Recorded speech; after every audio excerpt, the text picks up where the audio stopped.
4 TV news पर मैं हूं आपके साथ रोहित सिंह। बुलेटिन की शुरुआत करते हैं। लखनऊ से खबर सामने आ रही, जहां कृषि संकल्प अभियान के शुभारंभ के अवसर पर उत्तर प्रदेश के मुख्यमंत्री योगी आदित्यनाथ ने किसानों के लिए महत्वपूर्ण बात कही है और उन्होंने कहा कि पिछले 10 सालों में राज्य में कृषि क्षेत्र में कई सकारात्मक बदलाव हुए हैं।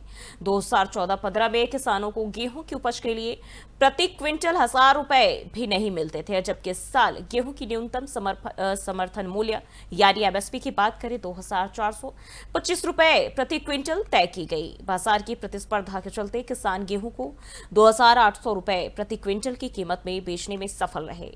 सीएम ने बताया कि डबल इंजन सरकार ने कृषि क्षेत्र को मजबूत करने के लिए 23 लाख हेक्टेयर अतिरिक्त सिंचाई व्यवस्था का प्रावधान किया है और इसके अलावा राज्य में उत्कृष्टता केंद्र और कृषि विज्ञान केंद्र भी स्थापित किए गए हैं, जिससे किसानों को आधुनिक तकनीक और बेहतर खेती के तरीके मिल रहे हैं। योगी आदित्यनाथ ने किसानों के जीवन में सुधार लाने के लिए सरकार की प्रतिबद्धता भी दोहराई और कृषि क्षेत्र में आगे बढ़ने का आह्वान किया। आप देखें पिछले 10-11 वर्ष में कितना परिवर्तन हुआ है, कितना परिवर्तन हुआ है। मैं देख रहा था गेहूं का दाम एक अन्नदाता किसान को 2014-15 में 1,000 रुपया भी नहीं मिलता था और आज उसी गेहूं का दाम इस वर्ष एमएसपी थी 2,425 रुपये और प्रतिस्पर्धा इस कदर थी कि मार्केट में 2,800 रुपये में किसान अन्नदाता किसानों ने अपना गेहूं बेचने का काम किया है।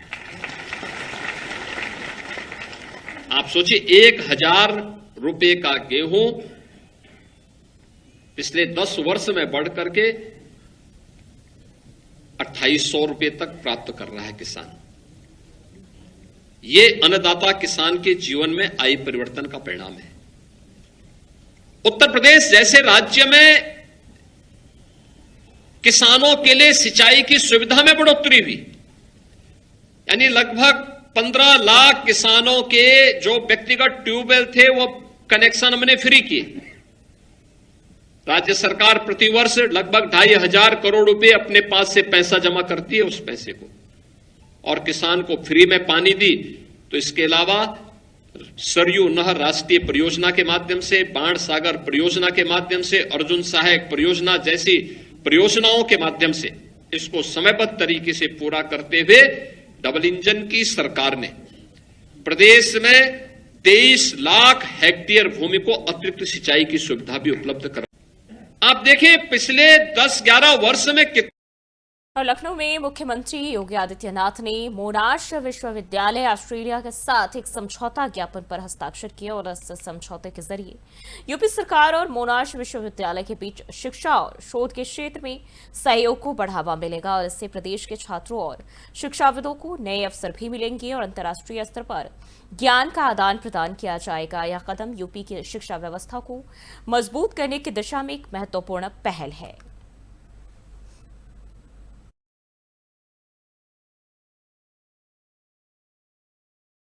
और ग्रेटर नोएडा की आस्था ग्रीन सोसाइटी में लिफ्ट में कई लोग 30 मिनट से ज्यादा फंसे रहे और उन्होंने बताया कि इस दौरान लिफ्ट ऑपरेटर कहीं मौजूद नहीं था। बायर्स ने इस घटना की शिकायत चेरी काउंटी चौकी में दर्ज कराई है। ये पूरा मामला बिसरख थाना क्षेत्र का बताया जा रहा है।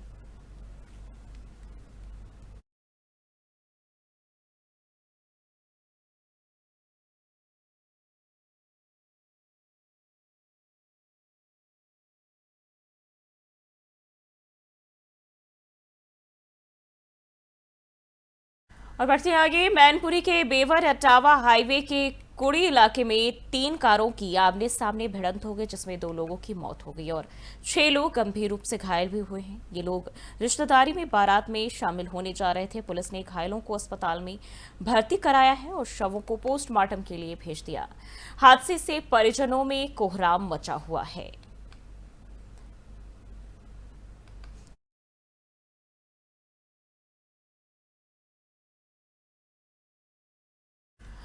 और अलीगढ़ से खबर सामने आ रही, जहां साफ सफाई कर्मचारियों ने नगर निगम के मुख्य द्वार पर ताला लगाकर अपना प्रदर्शन किया। ये कर्मचारी कई दिनों से धरना प्रदर्शन कर रहे हैं। मामला थाना सिविल लाइन इलाके के नगर निगम से जुड़ा हुआ बताया जा रहा है और उनकी मांगों को लेकर चर्चा लगातार जारी है। तो सफाई कर्मचारियों का यह विरोध प्रदर्शन और सिविल लाइन थाना क्षेत्र का मामला। अलीगढ़ से एक खबर आपको बताते चले।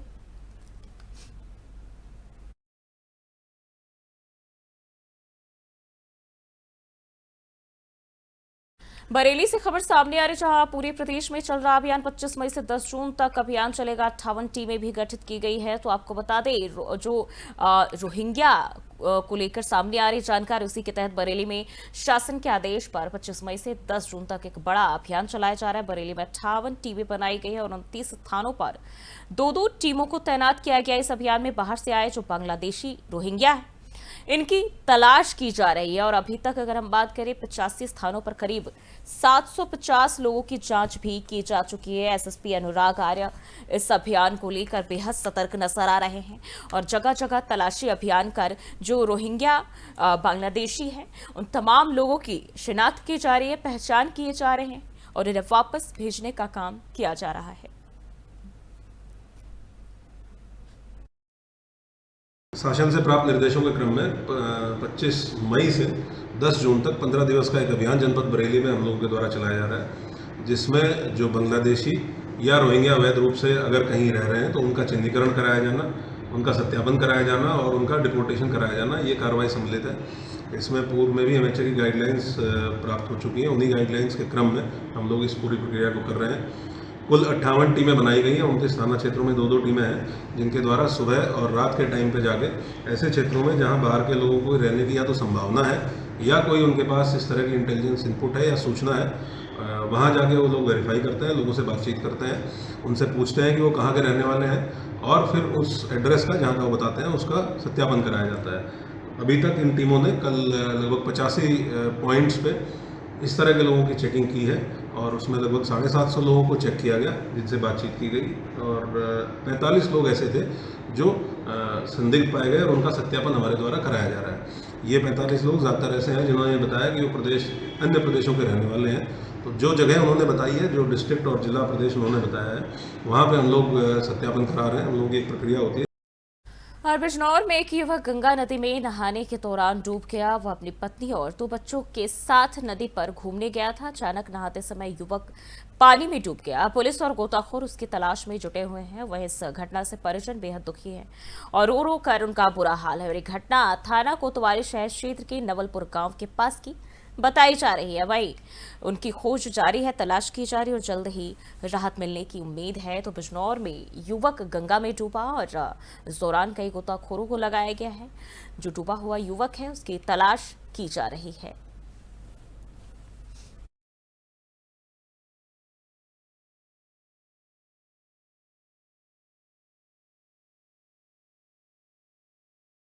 और बांदा से खबर सामने आ रही, जहां पुलिस की मुठभेड़ में 25,000 रुपए के इनामी गौ तस्कर को गिरफ्तार किया गया है। आरोपी पर गौवध, एनडीपीएस और अन्य कई मुकदमे दर्ज है। मटौंध पुलिस और एसओजी की संयुक्त कार्रवाई में आरोपी को घेराबंदी कर पकड़ा गया। पुलिस के जवाबी फायरिंग में आरोपी के पैर में गोली लगी और उसके पास से जो है अवैध तमंचा और कारतूस भी बरामद किए गए हैं। आरोपी को जिला अस्पताल में भर्ती कराया गया है, जहां उसका इलाज जारी है। बांदा एसपी शिवराज सिंह ने इस मामले की जानकारी दी। तो 25,000 का इनामी बदमाश गिरफ्तार किया गया है। मुठभेड़ के दौरान ये हिरासत में लिया गया है। वहीं घायल आरोपी को इलाज के लिए अस्पताल में भर्ती कराया गया है।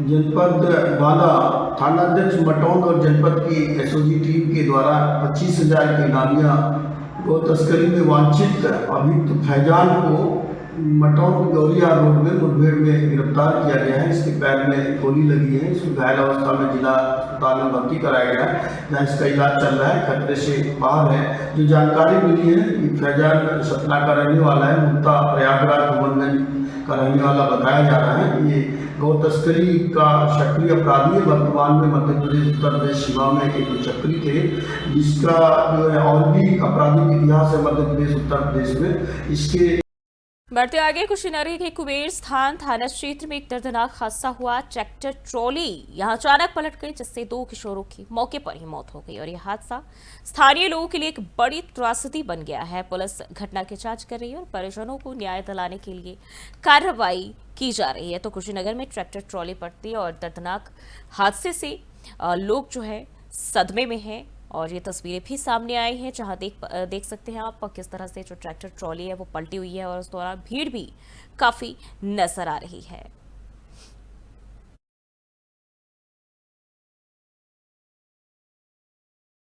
बढ़ते हैं आगे। संभल से खबर सामने आ रही, जहां चंदौसी कोतवाली क्षेत्र की विकास नगर कॉलोनी में भीषण आग लग गई।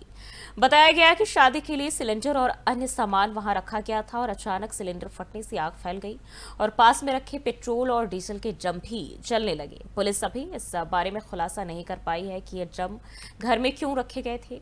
मकान मालिक मौके से फरार बताया जा रहा है और उसे बुलाने के बाद भी वो नहीं आया। वहीं अब इस पूरे मामले में कई सारे सवाल भी खड़े हो रहे हैं कि आखिर मकान मालिक अपने घर पर क्यों नहीं आना चाहता। पूरे मामले की जांच जारी है। तो संभल से ये जानकारी आपको बताते चले, विकास नगर कॉलोनी में ये आग लगी है। आग की तस्वीरें भी सामने आई है और फिलहाल जो पुलिस है वो मामले की जांच पड़ताल में जुटी हुई है। मकान मालिक है जो कि जानकारी मिलने के बाद भी नहीं पहुंच रहा है और इसकी भी शिनाख्त की जा रही है। जांच जारी है कि आखिर मकान मालिक अपने ही घर पर क्यों आना नहीं चाहता।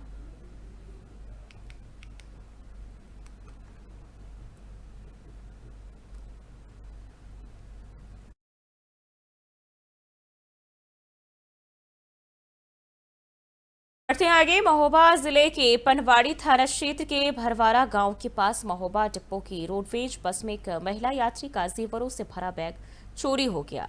पीड़ित महिला ममता के मुताबिक उनके बैग में करीब 5 लाख रुपए के सोने चांदी के जेवरात थे। उन्होंने बताया कि बस में बैग को सीट के पास रखने के बजाय परिचालक ने जबरन ड्राइवर की सीट के पीछे रख दिया और यात्रा के दौरान भी उन्होंने बैग की सुरक्षा को लेकर कई बार आग्रह किया, लेकिन बात नहीं मानी गई। वहीं मौके पर बैग खुला मिला और जेवर गायब थे। महिला ने तुरंत इसके बारे में पुलिस को शिकायत की, लेकिन बस परिचालक बस लेकर फरार हो गया। पुलिस ने मामला दर्ज कर जांच शुरू कर दी है। बस चालक और परिचालक से पूछताछ भी की जा रही है और सीसीटीवी फुटेज समेत अन्य सबूतों की भी जांच की जाएगी।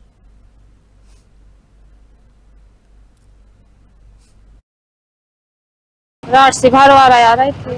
हाँ, तो रात काय पे सवार थी मतलब? बस पे फिर क्या हुआ? तो हम 2 बच्चे लेके बस सीट पे बैठ गए। तो कंडक्टर आया, कह रहे कि सवारी बैठन दो, अपना बैग एक पता नहीं करो। सो ने बैग उठा के ड्राइवर के पीछे रख दिया सीट के। बस फिर हम उतर गए। बैग में देखा से सामान नहीं था। कहाँ उतर गई आप? भरवारा। क्या क्या गाया? सोने की कंठी थी और 5-6 अंगूठियाँ थी, नथ थी, बिंदी थी। ये मेरी दीदी है, तो दीदी मतलब रात से आ रही थी भरवाड़ा के लिए। तो वहाँ से बैठी तो 2 बच्चे थे इनके साथ में, तो बैग लिए थे साथ में और बच्चे भी थे। तो अपना बैग लेकर के अपने पास में रख लिया, बच्चों को भी साथ में बैठा लिया। तो थोड़ी देर बाद बस चलने के बाद कंडक्टर आया। बढ़ते आगे। चंदौली पुलिस को बड़ी सफलता मिली है। जमसूर जंगल के पास चकरघट्टा थाना क्षेत्र में पुलिस ने 23 गोवंश बरामद किए हैं। 2 पशु तस्करों को भी गिरफ्तार किया गया है, जो पैदल जंगल के रास्ते से गोवंश को बिहार लेकर जा रहे थे। आरोप है कि ये तस्कर ग्रामीण इलाकों से सस्ते दामों पर गोवंश खरीदकर बिहार में महंगे दामों पर बेचते थे और एक तस्कर बिहार का निवासी बताया जा रहा है, जबकि दूसरा चंदौली का स्थानीय निवासी बताया जा रहा है। पुलिस की इस कार्रवाई से पशु तस्करी की बड़ी लहर पर रोक लगेगी। मामले की जांच की जा रही है।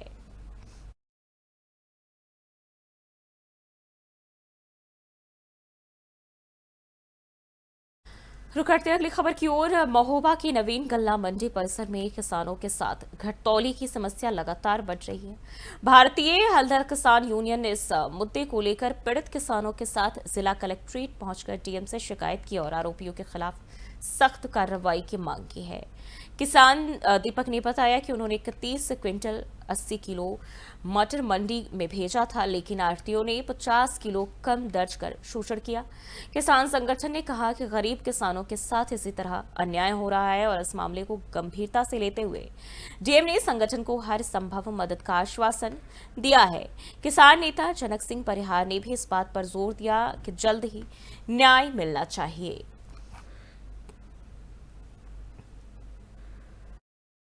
आज 21 तारीख को मंडी जो नवीन गल्ला मंडी है उसमें किसान के साथ में घटतौली और व्यापारी द्वारा अभद्रता गाली गलौज की गई थी। उसी संबंध में मैडम से हम शनिवार को भी मिलने का प्रयास किया था, लेकिन थाना दिवस होने की वजह से मुलाकात नहीं हो पाई थी। आज मैडम से मुलाकात हुई है, विधिवत चर्चा हुई है। उन्होंने कहा कि इस मामले की तुरंत जाँच कराते हैं और जो भी इसमें बढ़ते आगे लखीमपुर खीरी जिले के इंडो नेपाल बॉर्डर पर स्थित दुधवा टाइगर रिजर्व न सिर्फ बाघों और अन्य वन्य जीवों के लिए प्रसिद्ध है, बल्कि अब यह रंग बिरंगी तितलियों का भी स्वर्ग बन गया है। और इस पर्यटन सत्र में देश विदेश से आए पर्यटक तितलियों की मनमोहक छटा को देखकर बेहद उत्साहित नजर आ रहे हैं। आमतौर पर भारत में तितलियों की लगभग 1500 प्रजातियां पाई जाती है, जिनमें से दुधवा में पहले 45 प्रजातियों की मौजूदगी मानी जाती थी, लेकिन हाल ही में world wide fund for nature और बायोलॉजिस्ट्स की मदद से कराई गई गणना में लगभग 160 प्रजातियों के होने का दावा किया गया है। दुधवा में पाए जाने वाली सबसे बड़ी तितली दक्षिणी इडरविंग है, जिसका पंख फैलाव 19 सेंटीमीटर तक होता है, जबकि सबसे छोटी ग्रास रेल मात्र 1.5 सेंटीमीटर में ही सिमटी होती है। Deputy director doctor Rangaraju T ने बताया कि तितलियां केवल सौंदर्य नहीं बल्कि पारिस्थितिकी तंत्र का महत्वपूर्ण हिस्सा है। उनके पंख छोटी तराजू जैसी संरचनाओं से ढके होते हैं, जो उन्हें विशिष्ट रंग और सुरक्षा प्रदान करते हैं। तितलियां अपने जीवन के हर चरण में शिकारियों से बचने के लिए विशेष तकनीकें भी अपनाती है। खासकर कैटरपिलर अवस्था में उनका रंग और रूप उन्हें छिपाए रखने में मदद करता है।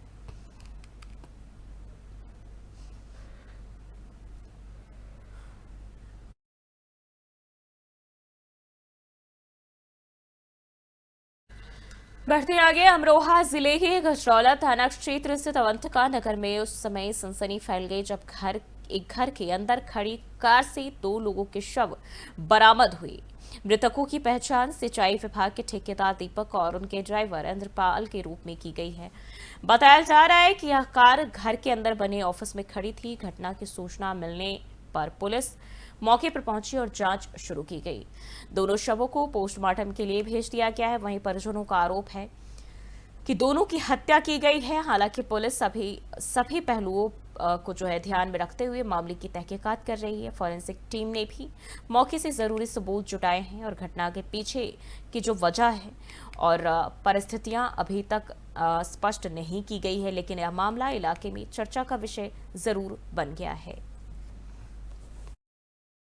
आज सुबह थाना गजरौला क्षेत्र अंतर्गत अवंतिका नगर में 2 लोगों की मृत्यु होने की सूचना प्राप्त हुई थी। तत्काल मौके पर पुलिस पहुंची। परिवारजनों से जब वार्ता की गई तो उन्होंने बताया कि इसमें दीपक और इनका ड्राइवर इंद्रपाल जब रात्रि में घर नहीं आए थे तो आज सुबह को इनके ऑफिस में देखने आए तो बाहर से शटर बंद था, छोटे वाले दरवाजे से ये लोग एंटर किए तो इसमें इनकी जो गाड़ी थी वो रनिंग कंडीशन में थी और इंद्रपाल और इनका दीपक ये दोनों मृत अवस्था में नीचे पड़े थे। दोनों को तत्काल अस्पताल ले गए और इनके शरीर पे कोई गहरा चोट नहीं।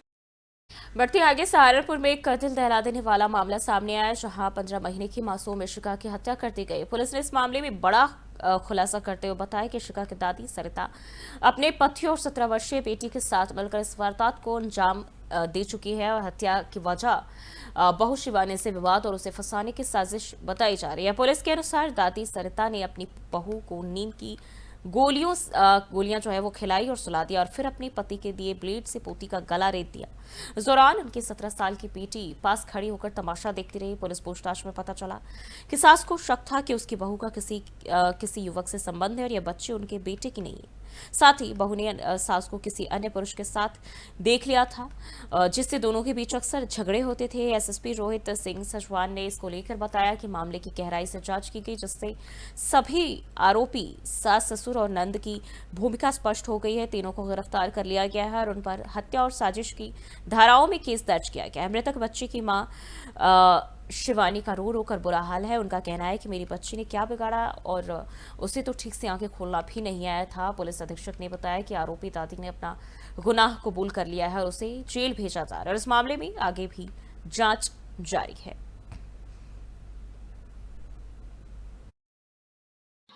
थाना गागालड़ी के अंतर्गत कल एक 5 माह की जो बालिका है उसकी हत्या की गई थी और इस प्रकरण में घरवालों के द्वारा ये सूचना दी गई थी। इसके बाद पुलिस के द्वारा इसमें फील्ड लिमिट और अन्य जो फॉरेंसिक टीम्स के द्वारा इसमें जांच की गई और ये पाया गया और पोस्टमार्टम की कार्रवाई कराई गई। पोस्टमार्टम में जो मृत्यु का जो कारण है वो चोट लगने से, ब्लेड के इस्तेमाल से जो मृत्यु हुई थी और इस पूरे प्रकरण में पुलिस को जो साक्ष्य मिले उसके आधार पर घरवालों और नज़दीकी जो रिश्तेदार हैं उनसे पूछताछ की गई। तो इसमें जो महिला का जो बालिका है उसकी सास और उसके ससुर और साथ में उनकी एक ननद, इन तीनों को ही पुलिस के द्वारा गिरफ्तार किया गया और इन तीनों के द्वारा सुनियोजित तरीके से जो 5 माह की बालिका है उसकी हत्या की गई थी। और घटना का जो कारण है वही बताया गया कि कुछ दिनों पहले जो सास है उसको एक युवक के साथ, जो बहू है उसके द्वारा देख लिया गया था और सास के द्वारा फिर ये षड्यंत्र रचा गया कि किस तरह से हम इसको बालिका को मारकर और उसके बाद फिर बहू को इसी मामले में फंसा देंगे, क्योंकि बहू की अपने पति से भी बहुत अच्छे संबंध नहीं थे और इस वजह से ये घटना को अंजाम दिया गया। इसमें ससुर के द्वारा जो ब्लेड है उसको उपलब्ध कराया गया और जो ननद है उसके द्वारा पहले रात को चाय में, जो बहू है उसकी चाय में नींद की गोलियां मिलाई गई। फिलहाल के इस बुलेटिन बस इतना ही। देश और दुनिया की तमाम खबरों के लिए देखते रहिए 4TV न्यूज़।